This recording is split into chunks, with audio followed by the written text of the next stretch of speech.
So hello guys, Alicia nyo, nagbabalik muli para sa ating panibagong video.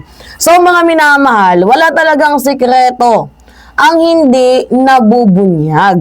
So alam nyo naman no, na talagang nagkaroon ng backlash between mamamayang Pilipino and dito nga po kay John Vic Remulla. Kasi nung una tinatanggi niya pa eh.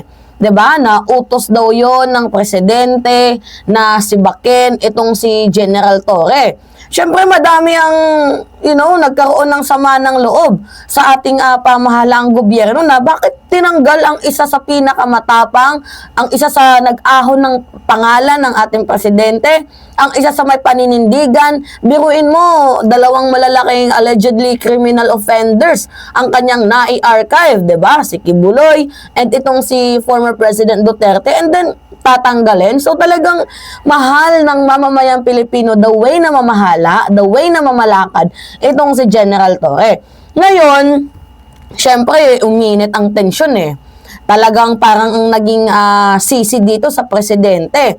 Eh, who knows naman? Kasi ang sabi ni John Vic Remulla, mga minamahal, utos daw yun ni President Bongbong Marcos. Ngayon, biglang kambyo. Oo, umamin din ang lolo mo. Kumbaga, sa madaling sabi, ay wala naman akong inutos sa ganyan eh. Suggestion yan ni John Vic Remulla eh. Oo, ngayon, eto na, nakuha na natin yung punto na itong si Remulla ay meron talagang insecurities dito kay General Torre. Merong tinatagong inggit, 'di ba? Kasi alam naman natin na merong hidwaan between General Torre and dito nga po sa kay Remulla. Oh, yes, dito sa DILG. Paano ba naman kasi? Kumbaga ang ini-insist ni General Torre, meron naman akong karapatan na mag-reshuffle. Kung magkaroon man dyan ng gulangan sa loob ng PNP, may karapatan ako dahil ako yung chief. Kahit nga sa panahon ni panahon ni Marbil, panahon ni Bato de la Rosa, binibigay po ang reshuffling. 'Di ba? Without consultation ng NAPOLCOM or ng presidente para mabilis yung appointment, 'di ba? Hindi na yan tawag dito mga minamahal, hindi na yan kinukonsulta sa NAPOLCOM. Kumbaga binibigay na yan yung obligation na yan, binibigay na yan, reshuffle na yan sa PNP chief. Ngayon, ang gusto naman ni John Vic Remulla, hindi, dapat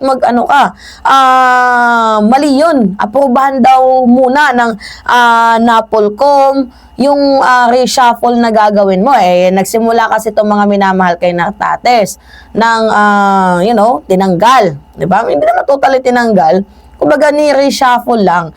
Eh ngayon, parang, syempre, itong si John Vic talagang naghahanap na lang ng butas kay General Torre. At isa pa, itong si Nartates, talaga nga din namang aso-asuhan ni Amy at aso din ni John Vic Remulla. Kumbaga sa madaling sabi, mukhang napagtulungan itong si General Torre.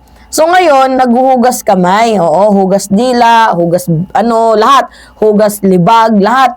Ginagawa na ni John Vic Remulla, pero hindi mo maitanggi sa mata ng mamamayang Pilipino na insecure ka. Oo, dapat noon nyo pa yan sinabi eh.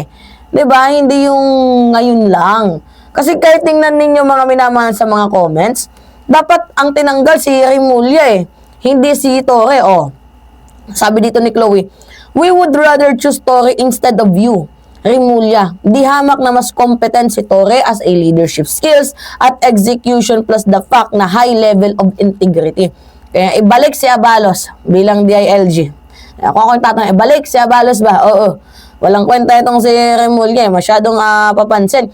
So madaling sabi, ang babaw ng dahilan, 'di ba? Ang babaw ng dahilan ng pagkatanggal dito kay General Torre. Tapos ngayon maghuhugas kamay sila na hindi kasi i-appoint naman siya sa ibang position eh. Like parang napahiya na doon sa part si General Torre. 'Di ba? Pinahiya na ninyo eh. Kaya nga alam ninyo mga minamahal, sa totoo lang, may mga times talaga na naiisip ko, yung nasa loob din ng administration, yun din yung makakapagpabagsak kay PBBM. Katulad nito, parang history repeat itself. Diba? Yung mga kasamahan niya mismo ang nagpapabagsak sa ating pamahalang gobyerno.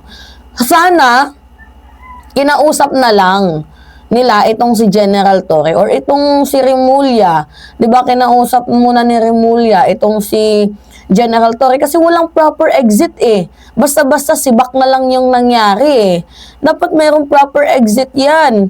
Yung napaka-gentle naman sana ng graceful exit. Wala eh. Walang nangyaring ganun. Mabalitaan na lang natin, na-shock tayo na tinanggal. Tapos malaman-laman namin sa interview na ikaw pala ang reason kung bakit mo pinasibak itong si General Torre. Ano yan, naglalaro-laruan lang kayo dyan? Diba? Ibig sabihin, sinungaling. Itong si John Vic Remulla. Walang isang salita. Diba? O, paano ko nasabi? O, una-una niya na nga sinabi, utos daw ng presidente, tapos sa makalawa, sasabihin niya na, hindi, may pagkakamali kasi itong si si General Torre, kaya dapat sibakin siya. Parang, nakakagago, diba, mga minamahal? So, ngayon, ito, panood natin sa inyo yung balita. Alam nyo, yung tiwala ko sa kapulisan, na ibalik sa panahon ni Torre. Pero nung inappoint ngayon itong si Nartates, well, tingnan lang natin. Sana magbago pa itong si Nartates, diba? Sana wag niya nang i-spill out itong si PBBM sa Duran-Duran, sa mga issue sa loob ng Malacanang. Wag sana siya maging tuta ni Jaime Marcos. Yun lang yung hiling namin. Alright, mga minamahal, sige. Kaugnay kay Police General Nicolas Torre bago ito sinibak. Sabi niya, hindi sila nagkasundo ni Torre sa rigodon sa PNP at nirekomenda umano niyang patibayin ang PNP bilang institusyon.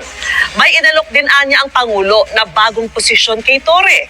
Kung tungkol saan, alamin sa pagtutok ni Mariz Umali, exclusive. Sa isang pagtitipon sa Makati, eksklusibong nakausap ng GMA Integrated News si DILG Secretary John Vic Remulla matapos ang pagsibak kay dating PNP Chief Police General Nicolas Torre III. Kung kahapon sabi ni Remulla, wala siyang naging papel sa pagkakasibak ni Torre, pag-amin ngayon ni Remulla, tinanong siya ng Pangulo kung ano ang rekomendasyon niya ukol dito. Inamin din ni Remulla, di sila nagkasundo ni Torre sa rigodon ng mga opisyal sa PNP. Matatandaan nitong August 6 lang ay ni-reassign ni General Torre ang 13 senior police official kabilang ang number 2 senior official na si Lieutenant General Jose Melencio Nartates Jr. Hindi ito inaprubahan ng NAPOLCOM na pinamumunuan ni Remulla bilang ex-officio chairperson nito. Pero ipinatupad pa rin ito ni General Torre sa kabila ng utos ng NAPOLCOM. This is a difference of opinion. Presidente at ni General Torre. It's actually me first. Okay. It was me first. And then it's a difference between me and the general. And he refused. He insisted that his system be followed. But again, as I said yesterday, we're a nation of laws and not of men. So it cannot be one person who dominates everything. So in the end, there was no rancor naman. He just couldn't accept it. And the president said, okay, he asked me for my recommendation. And I said, we have to continue in this path of correcting all the errors before. And Of the previous administration. yes, and part of that is strengthening the institutions. My recommendation was that we have to strengthen the institution. That the institution must be protected.